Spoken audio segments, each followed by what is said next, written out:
when we are. Wow, that's fast.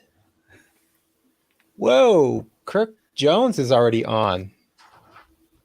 Yes, indeed. All right. Aloha to Kirk. And then Doug. No, don't, because I have to hit record.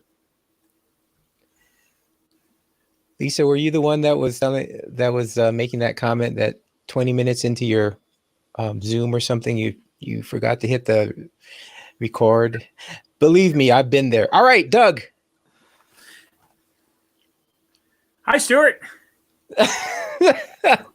Hello and welcome to the OokTown Podcast live from somewhere in Fort Collins, Colorado. It is Stuart Yoshida, the OokTown Podcast. Stuart and Yoshida, the OokTown Podcast. It's totally awesome. You should listen now.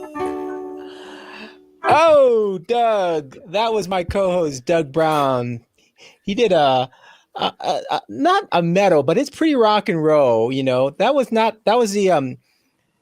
the grind setting on your distortion. I think it was not the metal one, but that was nice. It's the Hendrix distortion. The Hendrix. It sounded like Hendrix.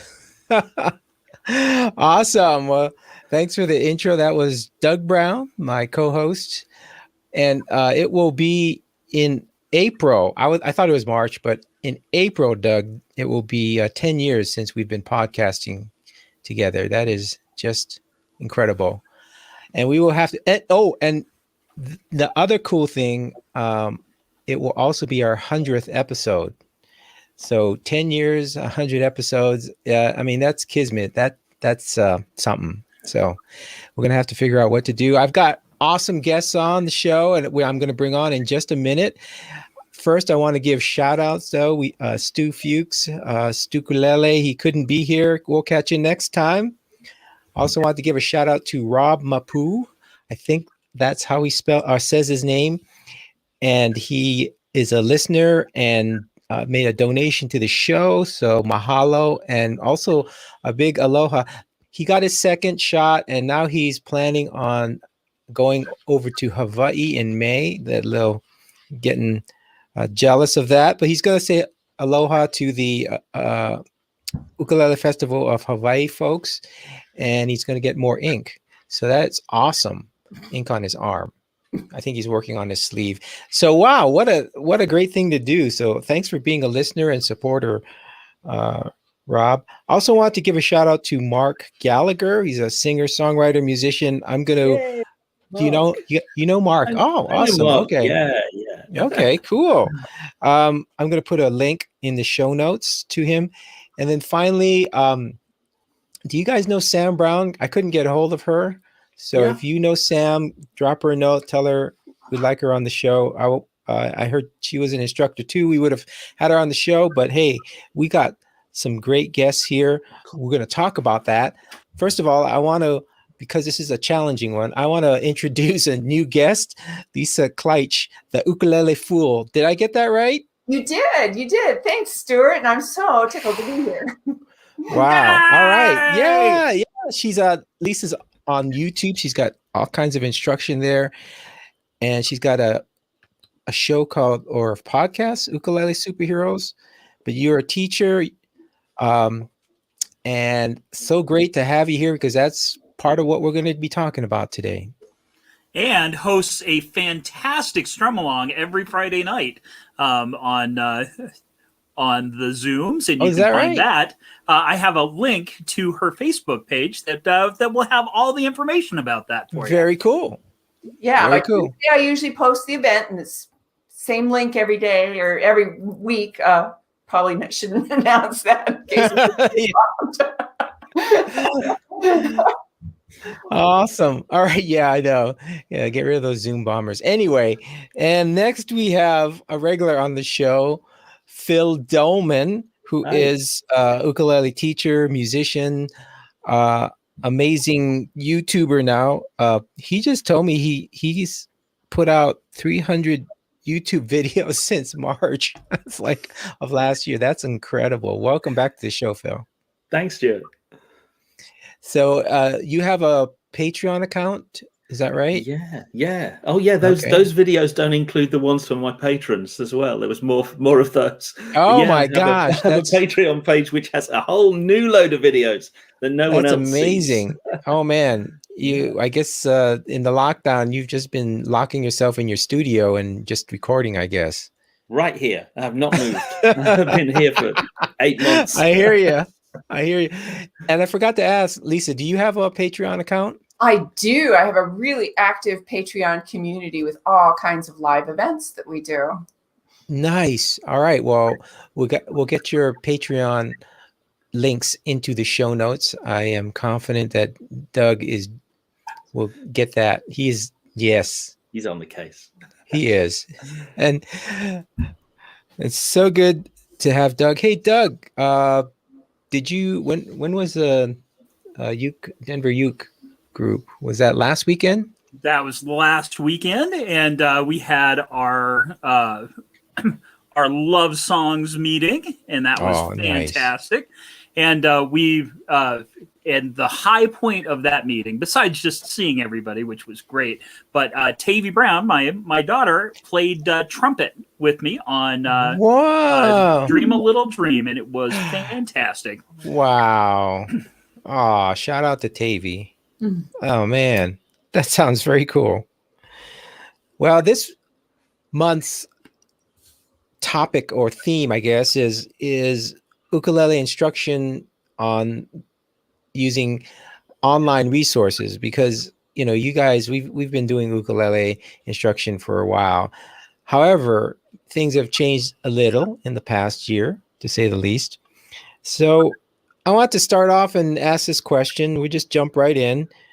What's the latest tools and techniques that you've come across or start to adopt just because of all this, increased demand because of COVID? And we're going to start with Lisa. Oh, well, I'm probably the wrong person to ask this question for, because I have a secret identity, and I play a university professor on campus. Except really? Yeah. Well, that gives you a huge advantage, because they're all over. Well, I don't know. Are they all over this? How are they doing? I have been teaching online since 2009, totally online. Really? Yes. So I still wish that I could get people up to speed on some of the things that I know, because the majority of my ukulele patrons and students are they're in the 50 or older category, and right. learning one more technology. I know. I know. But I would really like to be able to use Flipgrid. Flipgrid. Ooh, yeah. That sounds cool. What is Flipgrid? Well, Flipgrid is a video platform that was developed to give teachers kind of that privacy screening that you wouldn't have necessarily in a privacy group with Facebook. And then also because I did a poll with my university students, and I said, if we had a private group on Facebook, would you all be interested? And some of the responses were, I don't have a Facebook account. I would never do anything related to learning on Facebook. And so, so Flipgrid is a different platform.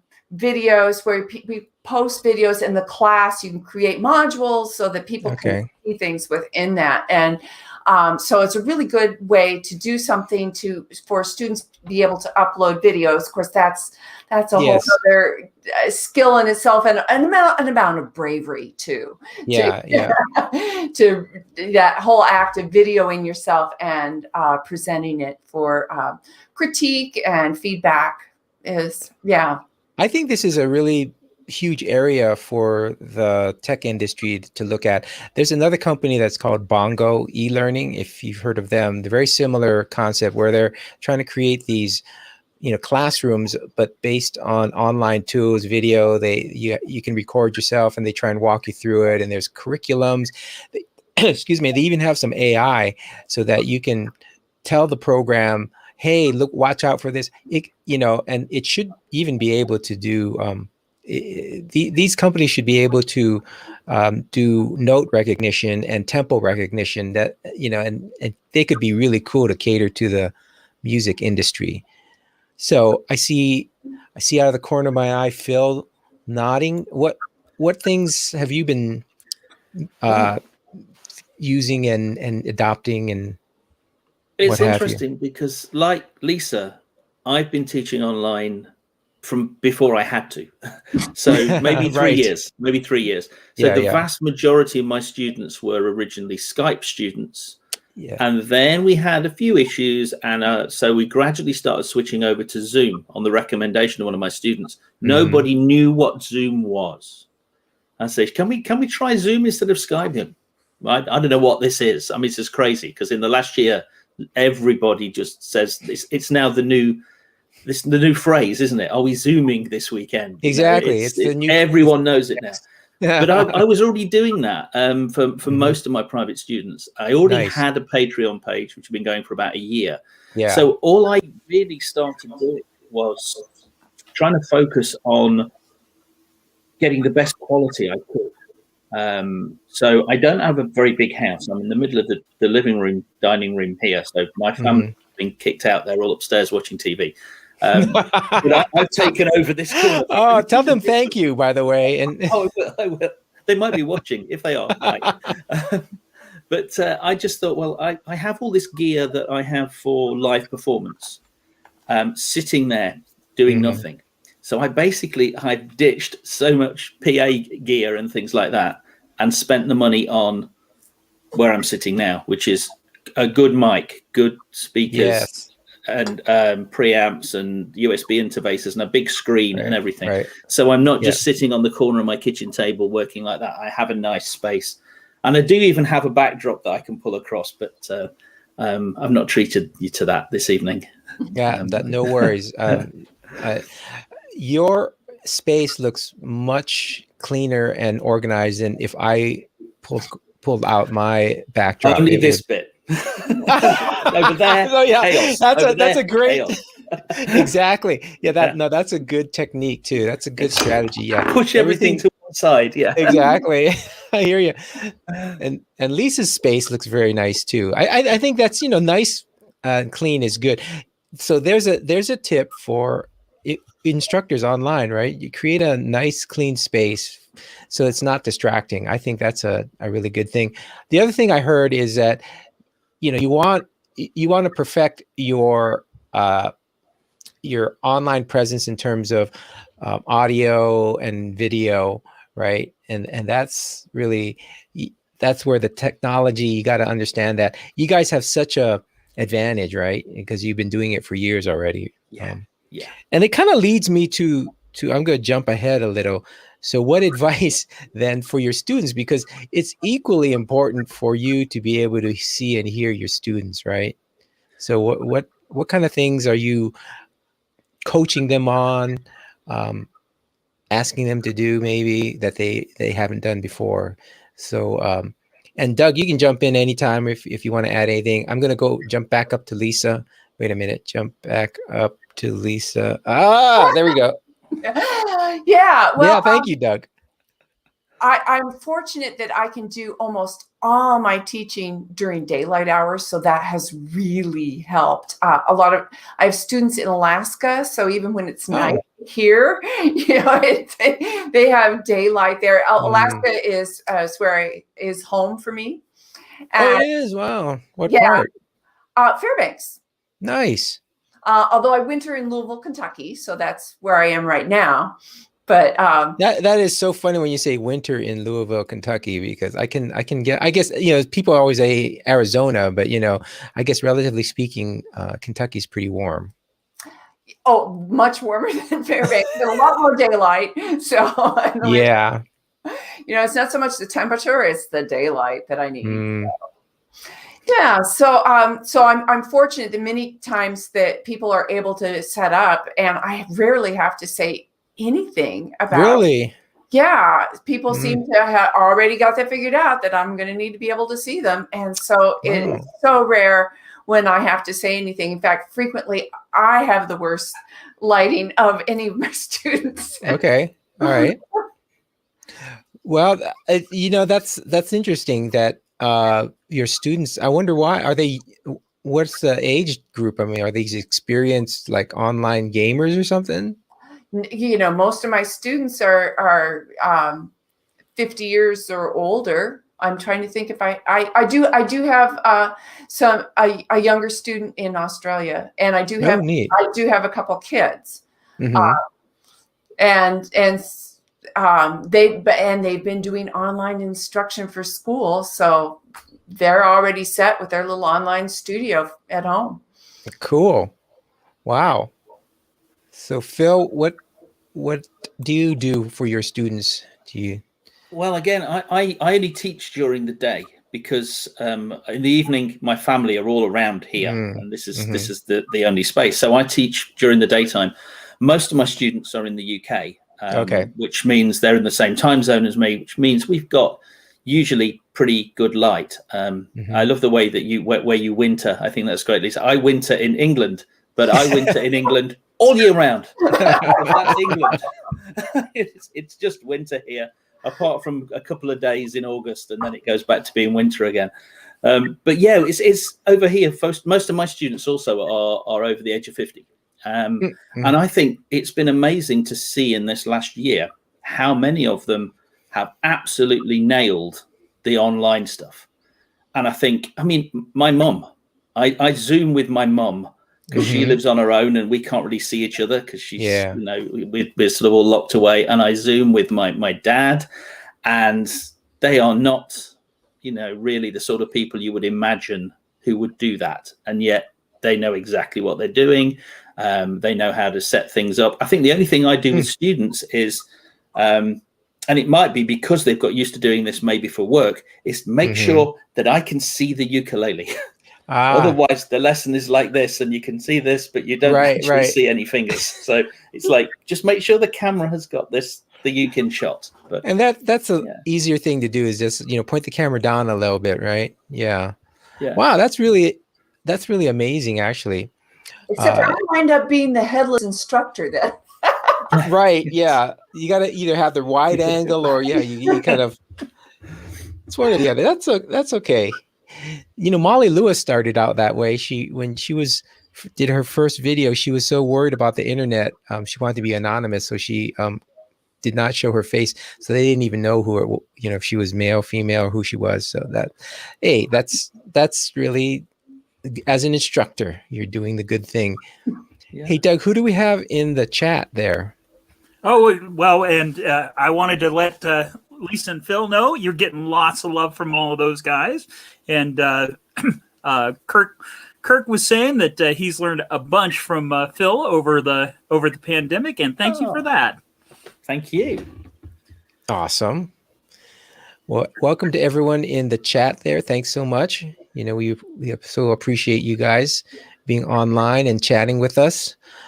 So that's interesting. I wonder if people have just learned because of their work, you know, how that the Zoom. I know I still run into people in my Zooming that, you know, it's like, you know, can't hear you. Your mic is, you know, get closer to your mic. I guess the two biggest things that I emphasize and students out there and teachers is, you know, get a good microphone set up. And Phil, you're kind of implying that of what you're doing with all your gear, but, you know, a great mic, especially if you're a teacher. I mean, even better if you're a teacher is if you could plug your ukulele into a mixer. And so you have two separate sources, right? And then you could have your voice and then your ukulele, and you can control both.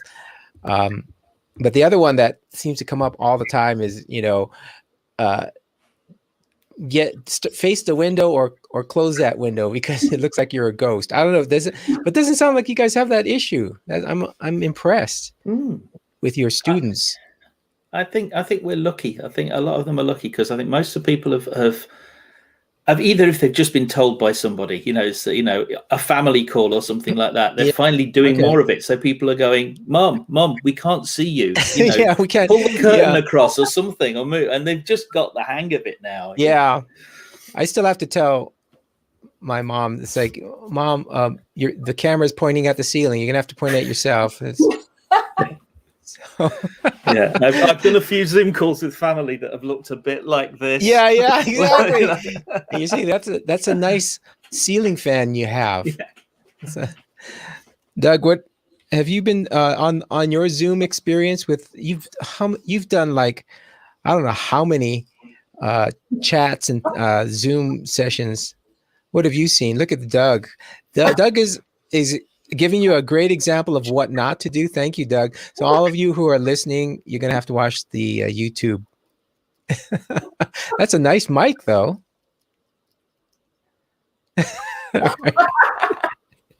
Doug, unmute. Okay, this is the phrase of the last year, right? Unmute your mic. All right, I think he's trying to get back to his. There you go. Oh, now that's jacked up. So yeah, everything's now you're going squished. awesome. You're. So what's been your experience on the? You've done so many Zoom strum-alongs. Exactly. I mean, the nice thing about the Zoom strum-alongs and one of the things that makes a Zoom strum-along a great place if you've just picked up the instrument and have started off with lessons is that it's a terrific place to go and practice without having to worry about your neighbor going, oh gosh, that guy is terrible. I mean, the being able to just hear whoever's leading, you can have bad notes. And when everybody unmutes, the saying that is, "Hey, everybody, you sounded terrific," because But I think there's a lot to be said for having that time to become really familiar with your instrument, and one of the things that I always I tell everybody, I never got better faster than when I started playing in groups. Part of that was even in a group setting, you have that kind of anonymity that that even your neighbor isn't really like. You've got to be really like knocking it out for your neighbor to be looking over at you and wondering what you're doing, or a banjo mute. That's the other way to do right. that. And we do have a banjo mute. Yeah, we know what that looks like. Yes.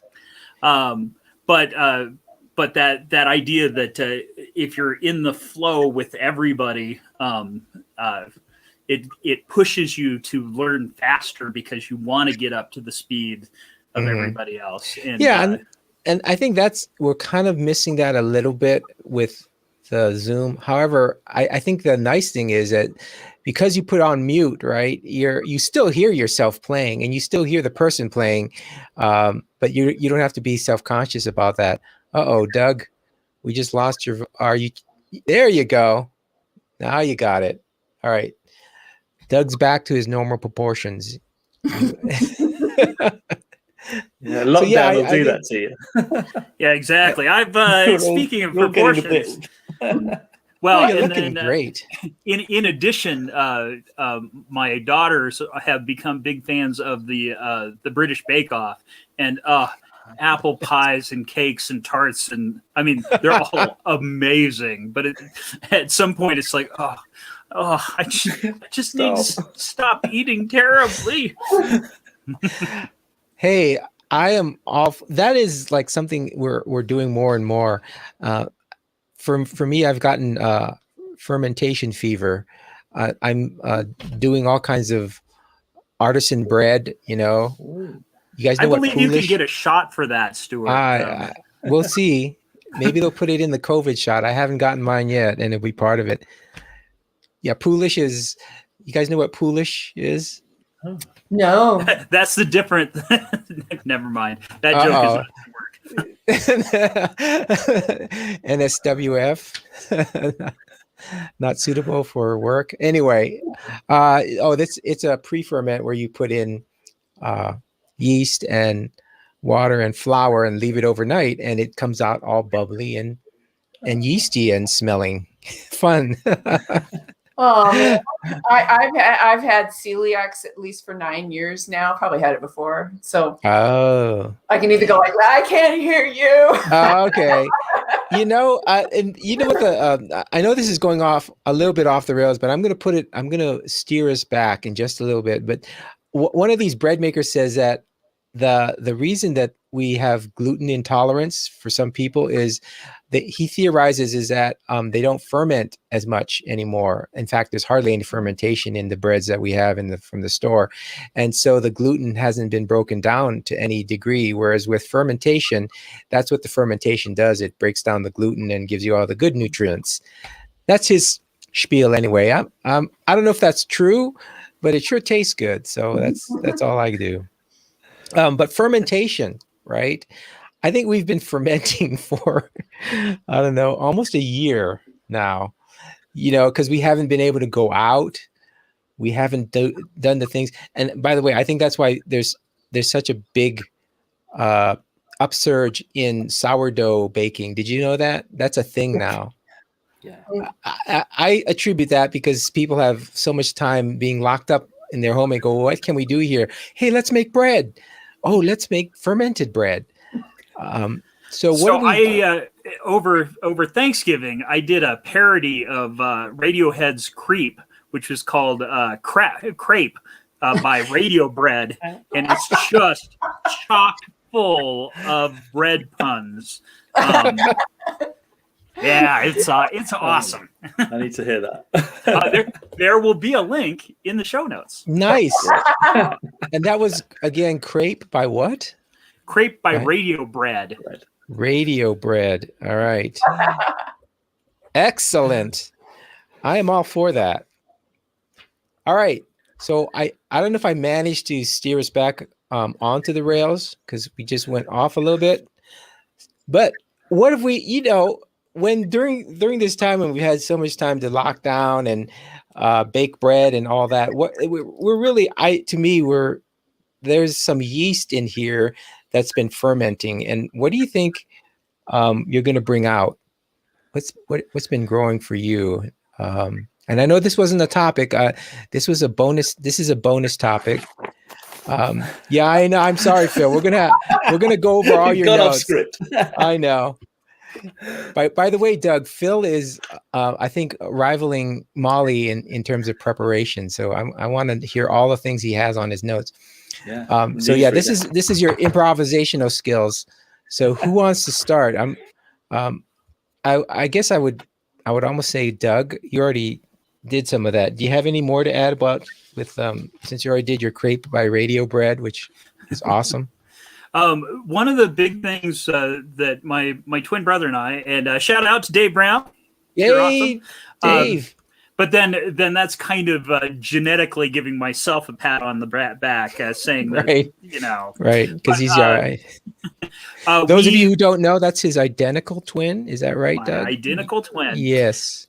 Who is a video editor out in California. And so at the beginning of lockdown, we started, so the Denver Ute community, the first half an hour, we have a kind of a static songbook that we go out of. That's all 2 and 3 chord songs. So beginners and everybody gets a chance to warm up. And then the next hour and a half is a song circle that's based on songs that people send in. So I think it's really nice because you get kind of a warm up period, and then you get a chance to do some new songs, different songs every month. And then we put solos in between there during the meeting. So advanced players that have something that they want to show off, we've got that option too. So the 2 and 3 chord book, about 25 songs, and my brother and I decided that we were going to make tutorials for all of them. And so, wow.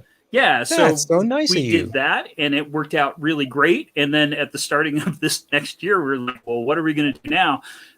We are currently working on doing second position chords for all of those 25 songs. Wow. And we're going to be unveiling that here pretty quick. But it's one of those things where second position, I know I get a lot of people that say, hey, I've been playing for a while. I know all my open chords and I can strum along and it's really great, but I'm not sure what to do next. And I've always been a little freaked out by the upper chord positions. But, but the idea of putting them on 2 and 3 chord songs where you really know the songs, like there is not a song in there that people go, what is that now? But it just giving you kind of an introduction to, well, here's a G that's further up the neck, and people can take it from there wherever they want to go. But that's the radio bread that I'm working on. All right. Well, that is awesome. That's the radio bread. And do you have a link to that, or is that only on the Denver Uke? How do we view some of this stuff? Well, I think there's a pretty good possibility that there. Well, we actually haven't started releasing the second position chords. But, no, I'm talking about the first, the initial ones. Well, that would be on House of Uke. But there will be a link to that in the show notes. That would be awesome. That's very cool. That's a great radio bread outcome. All right. So who wants to go next? I'll go next. Awesome. I think one of the things for me is that I teach live group classes in Fairbanks, Alaska in the summer when I'm up there through the folk school. And beautiful location, and it's in a log cabin with snowshoes and kayaks strung up on the walls. Oh, that sounds rustic. I love it. It's really wonderful, and it's in a park as well. So I would, of course, there wouldn't be any classes in the wintertime, and so people would just have to wait. When Lisa comes back, we'll have ukulele classes again. Well, that I've been teaching this winter through the folk school as well. And so when I come back to Fairbanks, there is going to be a lot of ukulele players there. Nice. And then, my hope is that that festivals that have done an online component will continue to do something like that. I just heard Ukulele World Congress is not going to happen this year. And we did that online last year. And so many people said, I wouldn't have been able to participate if it hadn't been for the fact that it was online. Mary Lou Dempler, who's here in Louisville, who's a well-known pioneer in the ukulele world. She has multiple health issues, and she's like, I was able to participate. We had people from Australia and the UK the Ukulele came and wow, yeah, yay, Ukulele. So I'm hoping that some of what we've created during this time out of need will become a component of ukulele festivals in the future. Yes. Well, when you have the dough and you need it, you get it. This is how we're all bringing this together. But that's awesome. Oh, I'm sorry, Doug. Were you going to use that one? Sure. All right, Phil. You mentioned Ukulele. I've literally just come off a Zoom call to George and Mandy. Really good friends. Nice. Great guys. They run a festival over here, an actual physical festival. And so we've just been talking about this year, later on this year, it actually happening in real life, which is amazing. Oh, but I've just been trying to keep I've been trying to carry on being a musician, basically. And it's been quite a nice little learning process because I'm old school. A musician is somebody that packs all their gear in a car 2 or 3 times a week, drives to a bar, plays to a bunch of people who don't want to listen to you, gets a small amount of money, and then goes home, stopping on the way home to spend that small amount of money putting petrol in the car. Yeah. Do it again the next time. And it's quite difficult because you get offered gigs and you take them because that's what you do. And I suddenly couldn't do it. And I thought, can I still be a musician without that? So I started thinking, well, what other outlets have I got to do? I've got to do something because this is my full-time job. So if I don't go and do these things, then I just sit here, watching films and eating popcorn and not really living much at all. So I started generating the videos, but I also started recording a lot of music. And I saw it as a great opportunity to record with people who I know who are also stuck somewhere. Yes. So I made an album with my friend Percy Copley. Percy is a Brit, but I don't know if you know Percy. He lives in France. No. And we've done festivals together and met up lots of times and always end up playing together on stage. And we both love the music of Jimmy Rogers, the singing brakeman. the blue yodels and all those great things. And he can yodel. Boy, can he yodel. So we did an album together of Jimmy Rogers songs via the internet, just sending tracks. Really exciting. Waking up in the morning going, what have I got from Percy today? And dropping it in and playing along and sending it back. And it took us about a week. And we made an album of Jimmy Rogers songs. Playing all a week? Between us, 1 week. Wow, that is incredible. And that's us playing ukes. There's lots of ukes on there, but there's also banjos and guitars and lap steels and all sorts of stuff on there. Oh, nice. I know my friend Chris Kennison would love the lap steel. So do we have yodeling on there too? Oh, yeah. Percy is a top-class yodeler. It's fantastic. Yeah, wonderful stuff. Wow. And then I've just done lots of other collaborations with various people. So the last thing I did was Christopher Davis Shannon. If you know Christopher, yeah. I had him playing upright bass, which is his first instrument. George from Opera Lely playing trumpet. Wow. And we got together and we did our old sort of Buddy Bolden blues kind of jazz tune. And that's up there with the three of us in 3 different places. George in the south of England, me up here, and Christopher over in Philadelphia.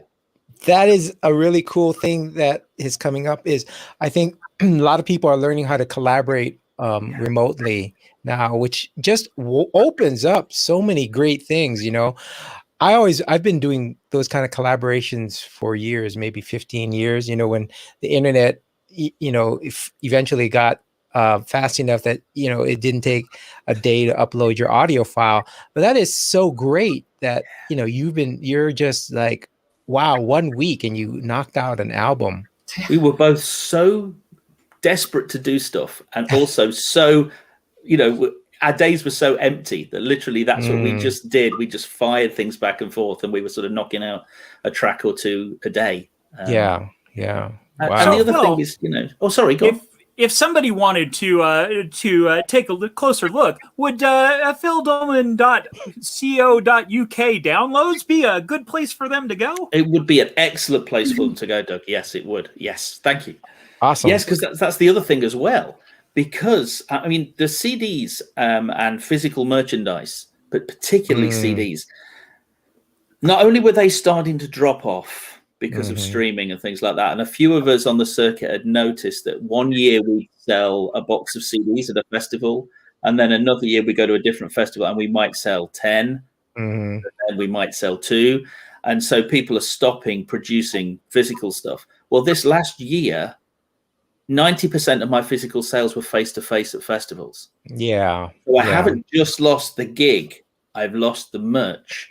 Yeah. So I've started moving pretty much everything over to online platforms like Bandcamp. Which has been great. Bandcamp's been fantastic. I've discovered good. I was wondering about that because I know they're really doing a nice thing that on a regular basis they just give all the proceeds to the musician and they don't take a cut. This Friday. Right? That's happening. Yeah, it's the first Friday of every month. They're keeping it going. Is that right? Yeah. Okay. So this Friday, if you buy anything, I get it all, or whoever you're buying stuff from gets it all. You guys heard it right here. This coming Friday, Phil Doleman gets all the proceeds from Bandcamp. You guys, just from everybody's sales. Straight rush over there. And I will be publishing this very quickly too, so we'll be able to get that out. That's awesome. But it's every first Friday of the month. Is that what it is? Yeah, when it came towards when lockdown looked like it was going to end, then they stopped doing it, and then they realised it wasn't going to end after all. So I think this is probably the first one in the new year, but they've just gone back to it. They've relaunched it again. So if you awesome. If you go to isitbandcampfriday.com, it will tell you whether it is or isn't, which is a handy website. Someone has a website dedicated to that. Oh, yeah. I love it. Yeah. Nice. Wow. Oh. That was I'm so glad we went on this fermentation route here because that is so great. Well, and I have one more piece of bread that actually the Opera Lely's guys have done.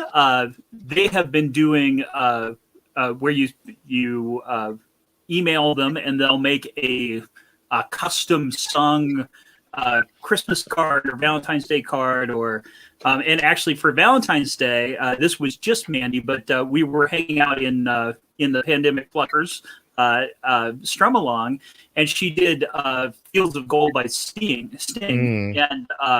And I said, oh, that's that was Kai and I's first dance.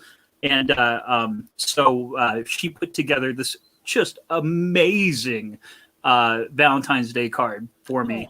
And I gave it to Kai Holton Brown, and she thought it was awesome. So yeah, and you can get those singing cards over at the link on the show notes for Opera Lily. Nice. Well, that's another very creative thing that people have been doing now that they've switched to a lot of online things, right? That's these recorded messages are just absolutely fun. That's a great idea. Well, we're supposed to be creative, aren't we? Sorry, Lisa first. Yeah, let's go. One thing that I hope that happens as we get out of this is because I'm not a performer like Phil. I spend all my time teaching. My job's in teaching, and then doing a side gig as a teacher. I don't get much time to perform at all, and so stage fright has been a real issue for me. It's like, the expectations are high. You're a teacher, and so it has been so liberating to be able to play here in the comfort of my own home. Okay. Camera that I feel really comfortable, and I don't have to mic up and all that kind of stuff. Don't have to pack my gear, and so True. Decide which ukulele I'm going to take to this gig. My most hated one because I can play ukulele. No, us musicians love showing off our most beautiful instruments, actually. But go ahead. So, am I right, Phil? Am I right? Oh yeah, absolutely, yeah. I should have had mine handy. I was really fortunate. I've had a signature model made. You can now buy a Phil Doleman signature model uke. From what? From whom? Well, it's in conjunction with a shop in the UK. Nice. World of Ukes in the UK who deal with Miller ukuleles. And we've had this thing where we've been trying to put something together for ages, and we finally did it. So there's now a Phil Doleman signature model soprano ukulele from Miller, which I'm really excited about, really pleased about. So I'm showing that one off. And Lisa, we're going to have to get you on stage then. When are you still down with getting on stage? Have you done, how much performing have you done? Well, pretty much I had just done open mics. At festivals, but still open mics. And so I'm if I can deal with the electronic stuff that's always disconcerting to hear myself on the microphones. But if I can get over that, I think I have beaten any stage fright, because performing for folks every Friday night, and then I have group classes and group lessons and all the stuff that's going on. My output has tripled. So wow. Well, here's something. You, as a teacher to a teacher, start wearing headphones, because that will get you used to hearing yourself. And that is the most uncomfortable thing when you start recording and hear yourself on stage, is that, oh my gosh, is that my voice? It's like, and everyone else. The most uncomfortable thing is being eaten by a bear, but it's close though. It's close. Lisa, I just wanted to let you know that we all look forward to when it gets back around to your songs. You're fantastic. Oh, thank you. There you go. And so that's. I think that this whole pandemic stuff, you can practice a lot and listen to yourself a lot, and that's so when you come out, you'll be like ready to go. Yeah. Now, I was scared that I had lost it, because I'd been so long till I'd done a gig. After gigging for 30 something years, wow. Suddenly this will be my longest period without a gig ever. Wow. Since I was 18 or whatever. And so you do worry that when you walk out, can I do this anymore? Or is it just been too long? Scary. Yeah. Well, I'm hoping you'll get to find out soon. That's all I hope for. Yeah. So Phil, I'm going to jump back to you, because you had a whole awesome page fulls of notes. So I want you to go over those notes and what did you want to cover that I'd asked about? And let's kind of give it, I'm going to kind of toss it to you. what things did you have written down that you want to go over? Okay. Oh, the thing there was the question of music theory. Yes, that I you was actually mentioned, that was the teaching next one music anyway. theory. Oh well, there you go. Then we're on the same page. We're That's on good. the whoa, we're like it's interesting because that's kind of what I am known for doing. really. So when I teach workshops in person, I will always sneak music theory into them. It doesn't matter what the subject of the workshop is. That's what gets them in, because you can't sell a workshop that says music theory because everyone runs away and goes to the bar instead. Oh, But that's if a you good say- marketing tip. Don't put that on your flyer. Music no, theory. No, never put that on the flyer. But once you get them in, maybe so. For example, I do a workshop on old jug band music. And jug band music is really good fun, and it has lots of call and response, and it's got lots of repetition, so you can teach lots of songs quick. But pretty soon, because a lot of the songs use the same patterns, we start looking at musical patterns and how the theory of that works and how you can play any song with that. Wow. And I mean, it just so happens that I managed to write a couple of books. Is that right? No way. Yeah. So that was a few years ago. How music works on the ukulele, music theory for the uke. And then, fortunately for me, just before lockdown, just before the printer I used closed, I got a delivery of the latest one, and it's all to do with. So what I tend to teach in a lot of theory, I start it very early on with students. They all get one of those straight away. A circle of fifth. The circle of fifth. There you go. You learn your CF and G7 songs. Just like everybody else does. You learn your 2-chord songs, your C and G7 maybe, and then you add your F, and you've got CF and G7. You can suddenly play lots of songs. But I get my students to then go through their ukulele club songbook or one they've downloaded from a Zoom jam or something and go, right, find all the songs that have those 3 chords. But notice that those 3 chords are next to each other. So see if you can find some songs in there that also have those 3 chords or those 3 chords. And they'll come back, and it's this sort of light bulb moment where they go, wow, all of those songs are the same song. And so much of what I teach in theory is basically going, if you know a small number of common musical patterns, bang, you can play hours worth of music. Well, that is a good application. Start that early. Yeah. That's a wonderful application of music theory. And so you kind of use the bait and switch, which is good. I like that. And I call it also just-in-time learning, where just when you need something, then you introduce it, not before, but right when you need it. I did a workshop, Essential Music Theory, all ukulele players should know, for the Gaithersburg Uke Fest. Nice. Yes, and so I guess you're in that camp too, that music theory. So tell me about your approach to music theory, Lisa. For the most part, it's on an as needed basis, what the student needs. I think one of the interesting things that I taught 21 years of elementary general music, and then my university career overlapped that, and then I finally went off to the university.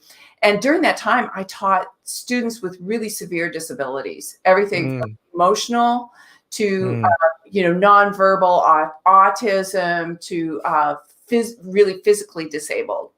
And so I had to get up to speed on music therapy. And and so the whole philosophy of music therapy is, instead of meeting the music, you meet the student.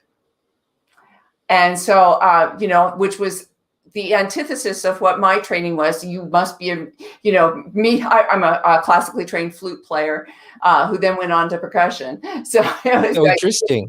You must do the music, and you must do it properly. And so my whole approach with theory and stuff is, what does the student want? Because there's certainly some people that say, I don't want my mind cluttered with that. Jams and enjoy myself. Thank you.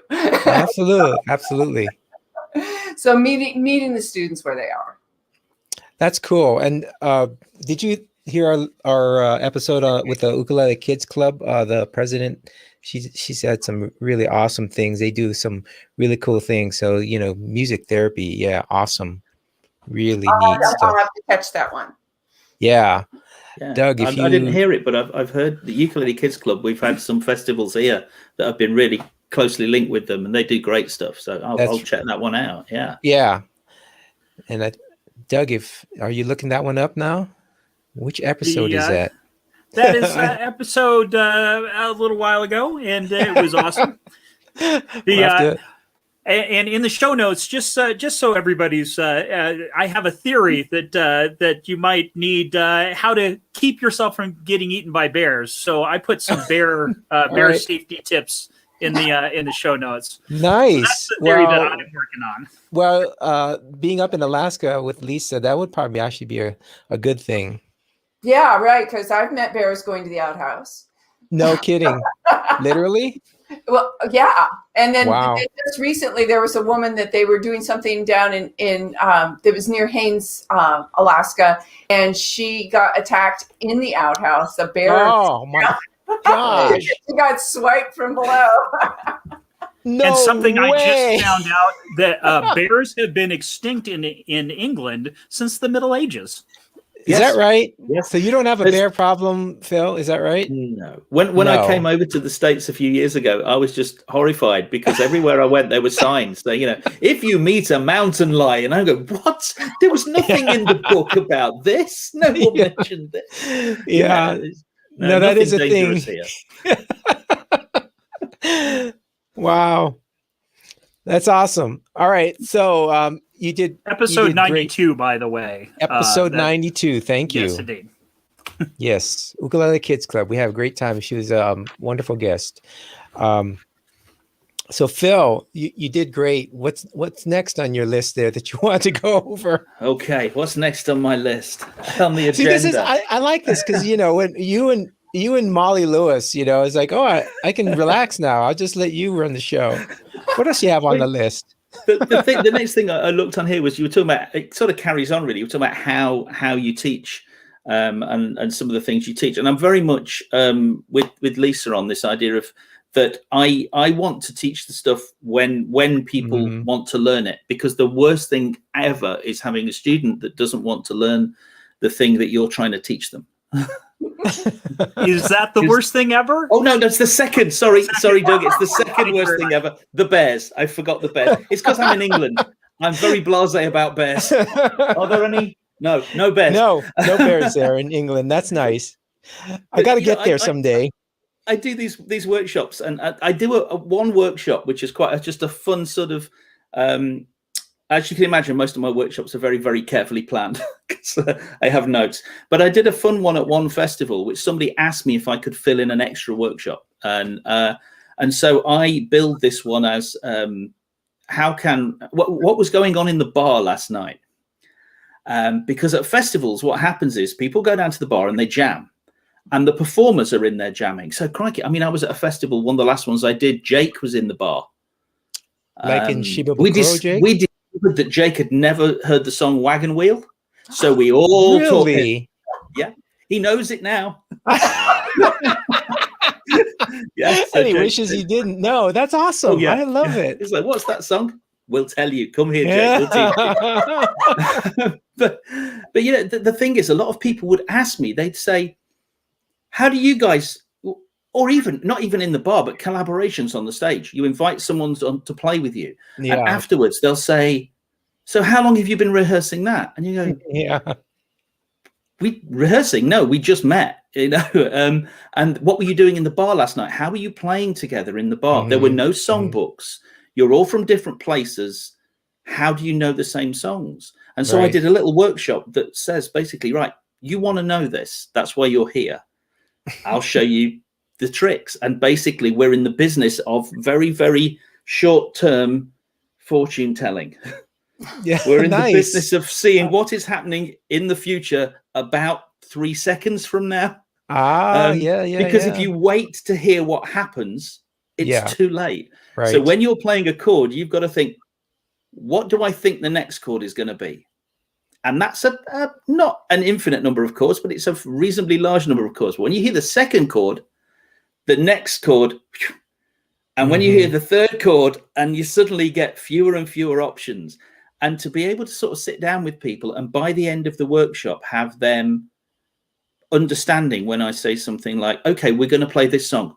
It's a 1-4-5 in the key of A, and we've got a little turnaround at the end, and have them all go, okay, I think I can do that. And I said, and you are absolutely, not allowed to. It's compulsory. You screw up on the first verse because that's where you mess it up the first time, so you know it the second time. So you know, that's when you make your mistakes. And it's a nice thing because that's people who have genuinely gone, there's something happening in music. I want to be able to do that. How do I do it? And it's a nice little come in and tell you the little secrets and the things that is going around our heads when we do it. And it's really good fun. Really good fun. Well, and you know, even in Hawaiian music jams, they shout out different things, and they as signals, you know, and that's another thing that musicians do, is that they have these secret signals or whatever, you know, turn around, you know, or whatever, you know, then they'll do the top, you know, when they want to get back to the right. And in Hawaiian, I learned this from a friend of mine who's into Hawaiian music. They even have a code word for it's your turn to jam. It's called pa'ani, and that means ride. I don't know if you've ever jammed with. Yeah, that's so he taught me that. He said, yeah, you know, they'll tell you pa'ani. Hey Phil, pa'ani. He's telling you your turn. I'm glad I know that, because I would not have known what to do at that point. I'm glad I know that. I think you would get it by the context, you know, when everyone's doing their trading, you know, trading around solos. I was doing a thing with my good friends Gerald Ross, Jim DeVille, Kevin Carroll. We were all teaching at the West Coast retreat, and we had to sort of put a little show together with literally no notice. So Jim's got his phone, and he's got the top 40 songs from a particular era. We were doing, I mean, we all got dressed up and everything. We were doing the Summer of Love. That was the theme. So he literally got the top 40 from what it had been 1969. And we were going, do anybody know any of these? And if so, we'd quickly teach everyone else. But the gear was on the stage and the people were in the room. So we were in a doorway outside. And people were wandering past, looking at us, because we're standing there going, yeah. And that was, what are they doing? And we were literally just sort of humming and tapping our feet and signaling out the chord change. The one, and yeah. And people said, "What were you doing out there?" And we were rehearsing. Right. that was it. And to be able to speak that language is a really powerful thing. There you go. Yeah, teaching the language of, you know, why are you doing the 1 and the 4 and the, you know, the 2. And that's all music theory. So yeah, if you're into that, when you want to play with other musicians, that's like the common language, which is really cool. And so Lisa, what's your view on that? You know, is it, you know, coming from the classical world, did that translate, or, you know, I'm pretty ignorant, like in classical music, is it just read the music and stay on beat, or do they have signals and code also? There are signals and codes, but it's much more subtle. Okay. And pretty much, is it the conductor giving you the evil eye? Is that what they're doing? Well, and you know, a lot of my experience has been playing in a flute group. I've played with a flute group for 40 years now. Wow. And awesome. It's got like 5 or 6 original members that started. No kidding. Yeah. So it's much more subtle. It's body language. Printed music is my security blanket. You know? Nothing wrong with that. You bring a couple pencils to rehearsals. We rehearse long hours. We mark in breaths. We do little reminders, little frowny faces. You know, like this is a tough area. So you know, it's almost like what Phil is talking about is a foreign language. But I'm lucky enough to have done. You know, my background in elementary education really got me up to speed on that. So fortunate for that. Well, when you talk about that written down, the music and that formality of that, studio musicians that have to read charts, you know, they come into the studio and this is the first time they've seen a chart. And so they've just got to, you know, consume that instantly, look at it and do probably exactly what you're talking about. They'll write little notes and, oh, here's the emphasis they want here. And I got to do this little thing here. And, I'm supposed to play this little melody there, and that's tough to do. So if you want to be a studio musician, that's one of the things. Yeah. I don't know how it is nowadays, but I'm assuming they still have to do that when they get the call.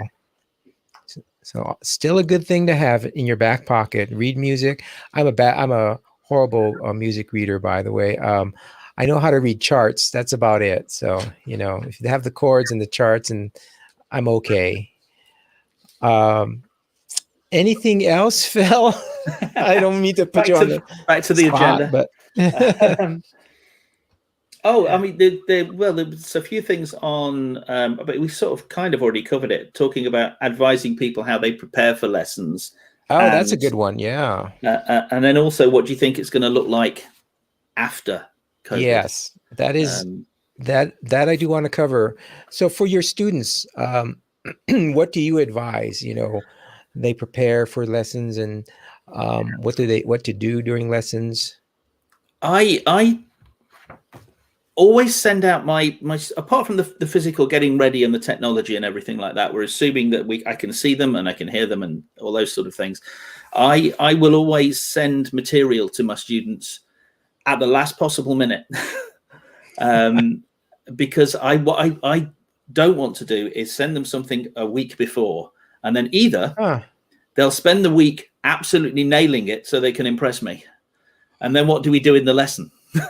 And of course, what if they've learned it wrong? Or what if they've learned it, but they've missed the point of the lesson altogether? Mm-hmm. But also, I like to sort of sit down and say, right, here's a new thing. And I'm here while you see the new thing, rather than here's something you get that you can sit and I've seen it before. Students just sweat over it for a week, going, I can't do this. This is awful. What am I going to do? And they're terrified about their lesson for the whole week. So I sort of say, you will get something from me say the night before, if it's a morning lesson, or if it's an afternoon lesson, you'll get it in the morning. And just get it on your screen or print it out or whatever you do and forget about it.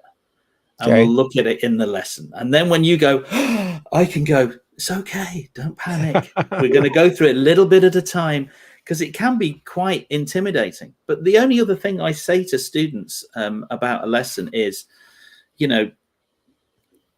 be there, have your uke, have a pen and paper. And the most important thing is be open and ready to try something new. I get a lot of students who come to me because they like the sort of music I tend to do. So when I perform, I play early 20th century American music. So I play blues and jazz and folk and things like that. So people do seek me out because they like that music. But other people seek me out because they've just heard that, I give lessons and they want a lesson. And I'll say, what do you want to learn? And it might be something that I hate. They might be wanting to learn 80s pop songs.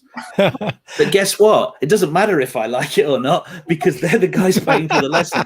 So I will find something in it that makes it exciting. But if I can get them excited about it, then they're going to turn up all bright-eyed and bushy-tailed, ready to learn. And that's really the thing for me, is to make them want to go, it's lesson time.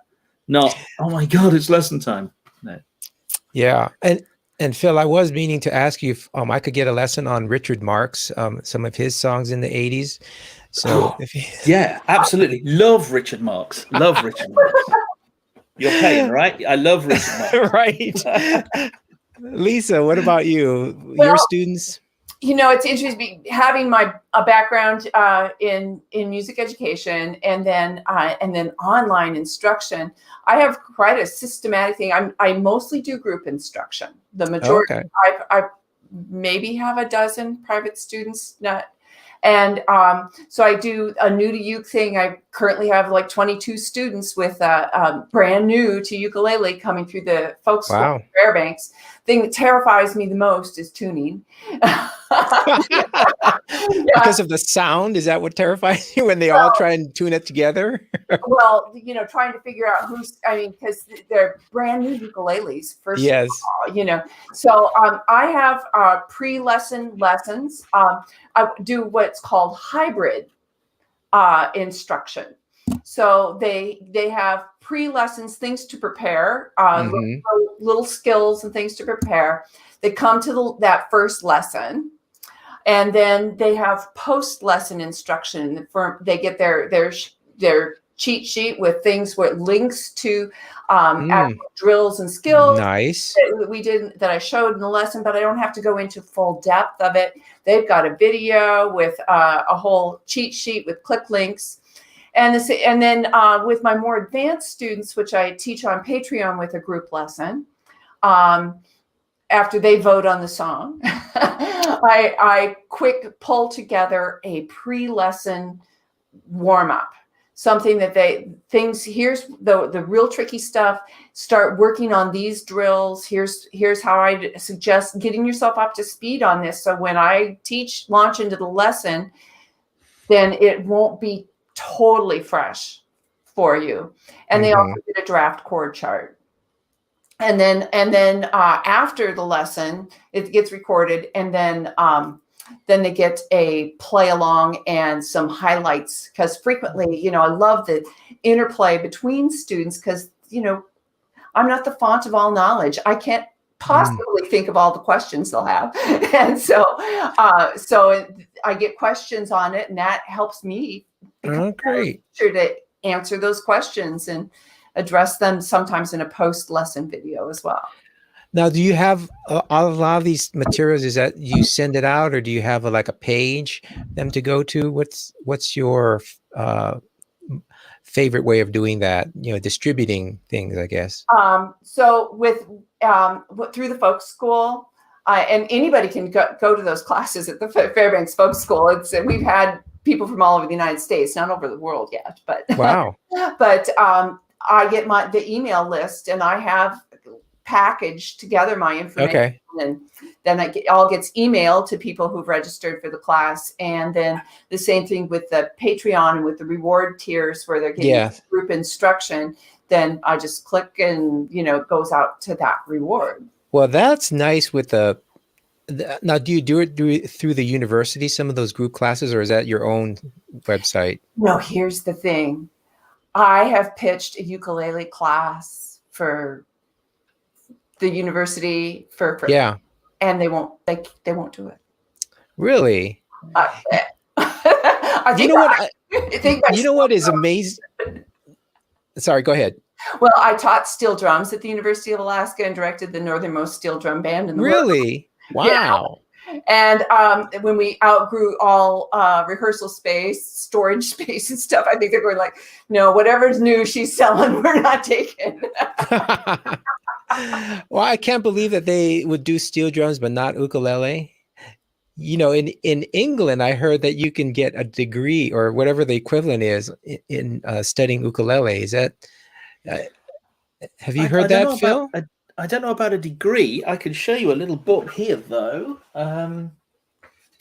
It's now possible to study the grades. So I don't know about how it works outside of the UK, but here it's common for kids in school to start learning an instrument. They'll play the piano or the violin, and they'll go and do an exam, and they'll be grade 1, grade 2, grade 3. Yeah. And we now have a couple of different places. So this is the University of West London. And this is one of their workbooks for grade 5 ukulele, and it's got rhythm studies in it, and it's got all sorts of things in there, and pieces for performances. And there's that one there, which is written by me, which is nice. Wow, nice. Winnie is one of my daughter's middle names. But there's that. There's also the Victoria College of Music that do grades, so you can get up to whatever grade you can reach, the highest being grade 8 on ukulele. And in the UK, music instrument grades count towards points that go towards your getting into university. Cool. So nice. If you go on a course, you can add those points to points you get from your school exams to get the course you want at university. So the ukulele can get you into the university, is what you're saying. Yeah, basically. Excellent. Yes. We need that. It's enlightened. We need that. All right. Well, unless you have something else in there, Phil, I had one more thing that I wanted to go over. No, you go ahead. All right. So post COVID, when we, I don't know if you want to, I'm not going to call it going back to normal, because I think this is going to really shape us and form us. And if it doesn't, then we've done something wrong. But once we've got, close to herd immunity and we start having festivals again, seeing each other, what do you want to keep doing? That's you took from this whole experience. For me, I've pretty much committed quite a lot of effort and time into changing how I do things. And weirdly, it's about the only good thing about this year, but actually, it's been quite good for me. It's not been good in most aspects of my life, but in terms of a music career, it's not been a bad year. And I thought at the beginning of the year, it would be the end of it. And I wouldn't be able to carry on and the bills wouldn't get paid. But I put a lot of effort into making this sort of thing happen. And as Lisa was saying, I've now got a community of people. So I've got the people who are my patrons, but I've also got the regular people who get in touch with me through YouTube videos and comment, and we have discussions about things. So I don't want to lose that. I think it's quite a valuable thing. I will definitely want to keep that going. And I think I will do it by being more discerning about the rest of the things I do musically. So all those gigs I was saying about you feel that you have to do because you're a musician and that don't pay very well and aren't much fun and are 300 miles away. I'm not going to be going back to that normal. I'm not. Really? That's actually pretty awesome. Yeah, I'm going to be there's much such more good selective. Exposure in that, though. I know. I know. Your I'm a name fool. gets out there. Yes, we love that. But it's good exposure, Phil. It's good exposure for your band. People die from exposure. I know. Yeah, that is the response. Someone else gave us that response back, and I love it. It's like I wish I had known that when I was more active in the musician circuit. Yeah, but people die from exposure. Exactly. Awesome. That's a great thing. Lisa, what about you? What are you going to take with you? Well, the whole kit and caboodle. Working alone is awesome. There are advantages. No, this has just been a huge bounty for me, because living in two places, and a lot of that had to do with family and work. And so we were, and we're still at least on the family part of it. And so I wasn't able to be a clinician for a festival or anything like that when I'm up in Alaska. That pretty much limits me to the Pacific Northwest if I can get away. Even that's a 3.5 hour plane ride. Yeah. So this, in terms of continuing to cultivate an online community, is what I'm looking forward to. And then I'm hoping that I can't wait to get to go to some workshops and festivals, that I'm really looking forward to that. But yeah, I was kind of limited in the first place. And so this has actually opened so many doors for me. Wow. Yeah. I know for Doug, he's been like traveling the world, quote unquote. Has that? Oh, yeah, absolutely. Well, and one of the big things that, and I talked about this last episode too, is that after talking to Mary Agnes Krell and some people about what the next step was, I was like, not hanging out with Jock from Australia. How is that going to work? Not hanging out with Uva and Danny and all the folks that I know from everywhere. How is that? So I've gone ahead. The Denver Ute community has always met the third Saturday of every month, and I have upped that to the first and third.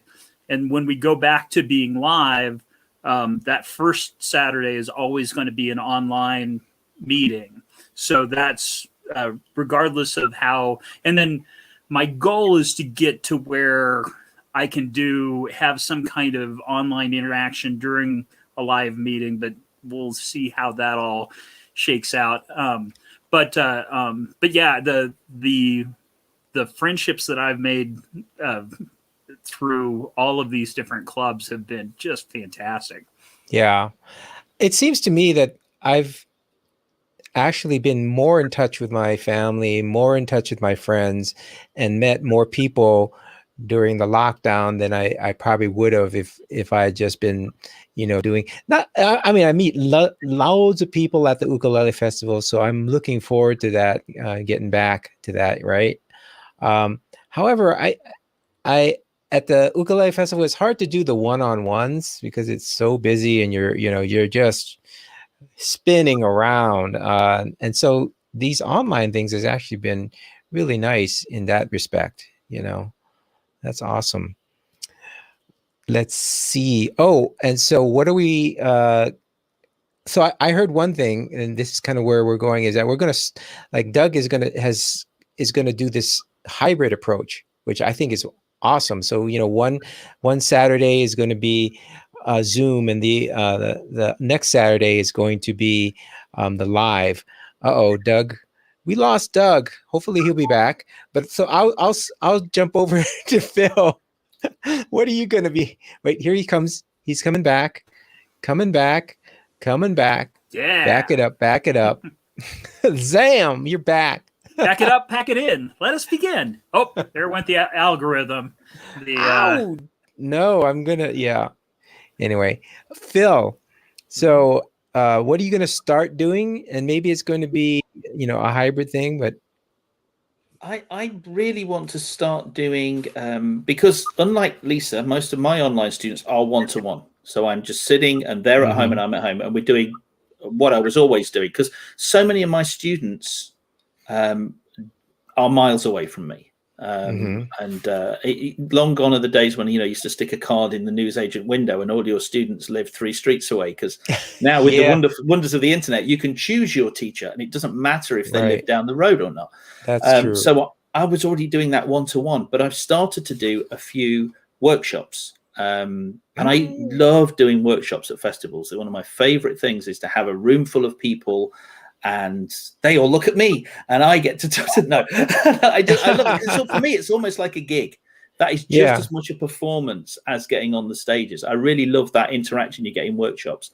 And I've done a few online workshops, but I'm thinking maybe rather than doing workshops via another organization, I'm just going to try and start organizing some of my own workshops and do them myself, publicize them myself, and invite my patrons, maybe do some for my patrons to start with and see how we go and get them along and try and do some big group tuition. Nice. Because that's something I really do miss. And I think a lot of the people have said to me as well, one of the things they miss from festivals most of all is, aside from the jamming, and a lot of people are doing great jobs with the jamming. I mean, I've been joining in with PT Mac. Yes. Yeah, he's been just doing this constantly through the whole thing. As the uke turns, he's been doing his jam. There's so many of those, but there aren't quite so many workshops. And a lot of people have said to me the thing they really miss about a festival is getting a chance to sit in a room with, whichever uke star is on the stage at the moment, going to sit and study with James Hill. And spend an hour with him, or spend an hour with one of the other headline acts and learn something, but do it in that social environment that you get from a jam or from a uke group. So I think that's kind of going to be my next step, is to try and do some still online, but to try and do some bigger group things and see where that takes me. Awesome. That's awesome. Well, Lisa, and what do you another book? And write another book. That is it's nearly finished. It's nearly finished. Oh, it is. Okay. Good on you. Well, and we also have a link to the book section of your website as well. So on the show notes, it's right there for you. Oh, cool. Wonderful. Lisa, what about you? What are you looking forward to? Oh, I can't wait to get to a festival. That's think of all the wonderful people that I've met at festival, like PD Mac, and I used to do the interviews, my superhero interviews that I do on my YouTube channel. I did those live. festival, and I'd be media. And, That is awesome. Yeah. so, to be able to sit down and chat with Stu Fuchs, and to be able to talk with people in, I played with Eldrine Guerrero because, Wow. people said, well, you should play with your guests, right? So Yes. that's what I do. So, That is great. That's a really great idea. I might have to try that. so Phil, I'm just going to have to get over to the UK so we can play together and do I'm it. just going to say that. You need to come to the UK. We've got loads of great festivals. You would love it, and they would love you. Yeah. Yeah, and Stuart, I gotta get to Colorado, right? Get the Denver Ukulele Festival. It's wonderful. We're looking forward to that. I'm hoping they'll come back. I don't know if they'll be this year. Usually it's in May, so I don't think that's quite in the cards, but maybe next year. Yeah. So. And hey, that's when I travel cross country to Fairbanks, so maybe we'll just go the Denver route. There you go. And if you want to interview with me, I'd love to be on your show anytime. So let me know. I'd love to have you. Love to have you. And I've had Doug was I think it was 2 interviews ago. Cool. Doug. Are we linking that in the show notes? Did we already do that or not? We ought to do that. Yeah, we absolutely are. Awesome. All right. Well, we can start wrapping it up here. I just had a great time. We just love having a new guest on, Lisa. Hold on, Lisa Kleitch. Kleitch? Yeah. Oh, yeah. Okay, great. The Ukulele Fool, also AKA the Ukulele Fool. Lisa's so great to have you. And you have a Patreon account which we will link to.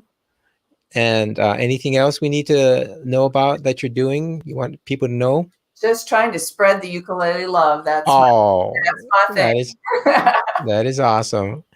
And we have a regular on our show, Phil Doleman, who also has a Patreon. And both of these people, of course, teach, give classes, workshops.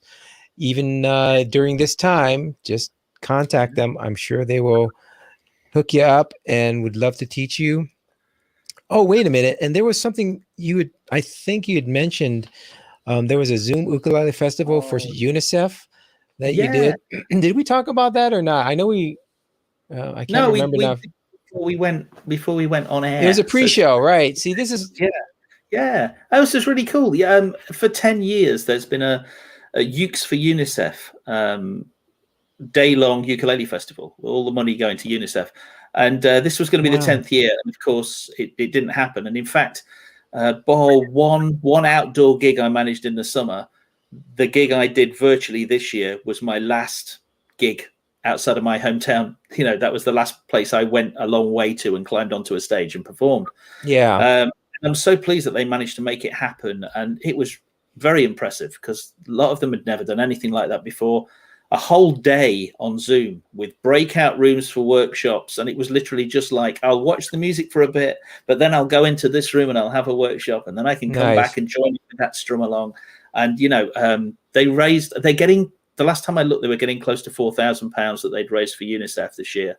Awesome. Which is not bad for saying that there were no collection tins and none of the general public seeing the buskers outside the town hall and putting money in the hat. So wow, they did a fantastic job. So go and check out the website, Ukes for UNICEF, because there's loads of cool stuff on there. And Ukes for UNICEF, okay. Yeah. That's right in the show notes. And they're currently at £3,793.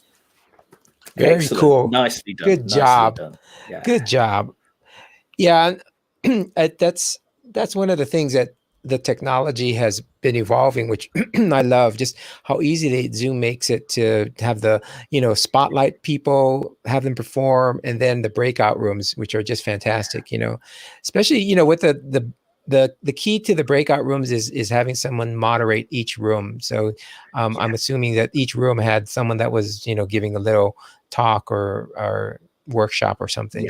Yeah, and that's exactly what they did. There was someone in every room, so the minute people signed in, there was somebody in the room who could see who they were, say to them, maybe rename yourself because we don't know who you are, and talk people through it. Because as we were saying earlier, for a lot of people, this is not something they were doing in their everyday life. This Right. was something they've learned this year, and there's a lot of stuff to learn. So there you go. Best practices. There you go. You just heard some great ones. And I know that works really well. And I know it works well because when that doesn't happen, like they do breakout rooms without someone to moderate it, not so much. Yeah. So there you go. Good best practice. Awesome. Doug, what is next for you? You're coming up with the first weekend in March already, isn't it? Yeah, it's unbelievable that we're already in March. I mean, it just seems, yeah. But before that, I'm actually hosting Wednesday night on the Ukulele Wednesdays Portland. I am hosting a themed meeting where we're talking about obstacles and their solutions. So that one should be really cool. And then we're doing travel songs for the first Saturday of the of March, and that should be great too. So far the double meetings have been really cool. I'm really excited about it. Yeah, that's amazing that you've been able to do that, and I hope it continues when we can still meet in person, when we start to meet in person again. Yeah, that's awesome. Wow. And so for the OokTown podcast, I do want to mention we do have a Patreon page, ooktown.com. patreon.com/OokTown. I get that backwards. And you can also give a one-time donation by going to ooktown.com/donate. Let me check on that. I haven't said that in a while. Doug, can you check if I had that right? Anyway, it's been great having Lisa and Phil on. Phil, give a shout out to Sam Brown if you do know her, and let her know we'd love her on the show sometime. Yeah, we'll do. All right, awesome. Okay, well, as we do on the show, on the count of 3, let me check in with Doug. Did I forget anything, Doug? Because I do that a lot. Well, I mean, I'm really bummed that we didn't spend that we used all of our extra time talking about bread and not giant robots. But that's okay. Yeah, I understand that it's not all about me. It's about everybody. And we do have a show where we talk a lot about robots. Or at least you and the guests do, and you kind of leave me behind. But yeah, I understand. Okay. All right. But on the count of 3, I'd like everyone to say aloha. All right, here we go. 1, 2, 3. Aloha. Awesome. Yay. Thanks so much.